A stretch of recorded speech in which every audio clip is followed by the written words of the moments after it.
آیت اللہ حسن زادہ عاملی ابھی زندہ ہیں، تقریباً 100 سال کی عمر ہمارے مجتہدوں میں سے ہیں۔ ان کے گھر کے برابر والے گھر سے ایک بچہ چھت سے گر کے مر گیا، غسل و کفن دے کے جنازہ تیار کیا، دفنانے کے لیے میت اٹھا دی، جب میت لے کے چلے تو اس کی ماں بے ہوش ہو گئی۔ انہوں نے اپنے خادم سے کہا کہ اس میت کو روکو۔ بزرگ عالم ہے، عصا کا سہارا لے کے اپنے خادم کا سہارا لے کے آئے، بچے کے سر پہ ہاتھ رکھ کے کہا بسم اللہ الرحمن الرحیم، بچہ اٹھ کے بیٹھ گیا۔ زندہ ہے، جن کا میں ذکر کر رہا ہوں ابھی زندہ ہے، بچہ اٹھ کے بیٹھ گیا۔ کہنے لگے اللہ لے جاؤ اس کا کفن تبدیل کرو، اس کو کپڑے پہناؤ، اس کی ماں کو کہو کہ ہم نے اسے زندہ کر دیا۔ قرآن کہہ رہا ہے کلم بہ الموتى، قرآن کے ذریعے مردوں سے باتیں ہوتی ہیں۔ وہ کون؟ وہ قاری ہے قرآن کہاں ہے جو مردوں سے باتیں کرتا ہے؟ وہ کیسے ہوگا؟ لے گئے بچے کو، استاد نے 1 مہینے کی چھٹی کر دی، درس نہیں دے رہے، مدرسہ اپنا نہیں پڑھا رہے، 1 مہینے تک چھٹی۔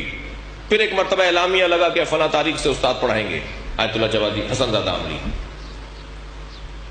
تو ہمارے استاد جو ان کے شاگرد ہیں، یعنی میں استادی شاگرد میں ان کا پوتا ہوں، تو ہمارے استاد جو ان کے شاگرد ہیں وہ فرماتے ہیں جب ہم 1 مہینے کے بعد ان کی کلاس میں گئے تو انہوں نے کہا مجھے معلوم ہے تم مجھ سے ایک سوال ضرور کرو گے کہ میں نے یہ کیا کیا، مردے کو زندہ کیسے کر دیا، بچے کو میں نے زندہ کیسے کر دیا۔ تو بس ایک ہی جواب ہے اس کا مختصر سا، اس کے اوپر غور کر لو اور آگے بڑھو، آج کی کلاس پڑھو، اس پہ زیادہ غور نہیں کرو۔ اور اس کا جواب یہ ہے کہ ساری زندگی میں نے اللہ کو ہاں کہا، ایک دفعہ اللہ نے بھی ہاں بول دیا۔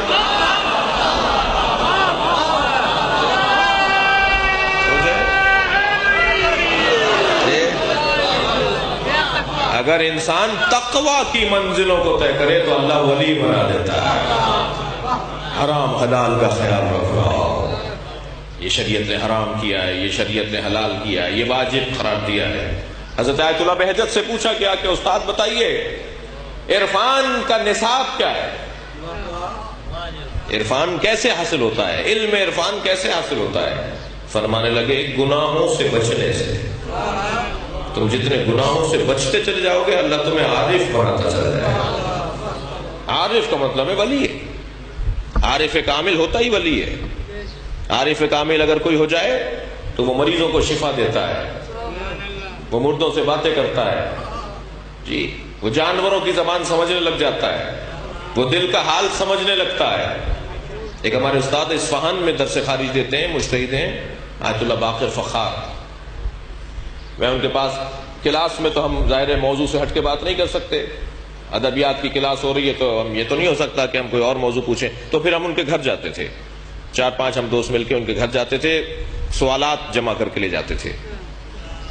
تو ایک دفعہ میں ان کے ہاں گیا، ہم گئے اپنے دوستوں کے ساتھ، تو سوالات کیے، جو جوابات وہ دے رہے تھے وہ میں سوچنے لگا انہیں بالکل نہیں پتا تھا اس بات کا، یعنی ہم نے نہیں بتایا تھا، کسی نے نہیں بتایا تھا کہ میں مجلس پڑھتا ہوں۔ تو جب وہ جواب دینے لگے تو میرے ذہن میں 2-3 مرتبہ آیا کہ یہ والا جو جواب ہے ان کا یہ میں کسی مجلس میں پڑھوں گا جا کے، بڑا اچھا جواب ہے، بڑی اچھی گفتگو ہے، تو اسے میں جا کر کسی مجلس میں خطاب میں پڑھ دوں گا۔ تو جب میں نے دوسری تیسری مرتبہ سوچا تو انہوں نے مجھے دیکھ کر مسکرایا، کچھ دیر مسکراتے رہے، کہنے لگے مجلس میں جا کے نہیں پڑھنا، اسے اپنے لیے رکھو۔ یہ پھر اس طرح کے لوگ ہو جاتے ہیں۔ یہ تو میرے سامنے کی بات ہے نا، یہ سنی سنائی باتیں نہیں۔ یہ جو اہل تقوی لوگ ہوتے ہیں، گناہوں سے بچنے والے لوگ ہوتے ہیں، پھر اللہ انہیں عارف بناتا ہے، پھر یہ عارف کامل ہو جاتے ہیں تو یہ ولی ہو جاتے ہیں۔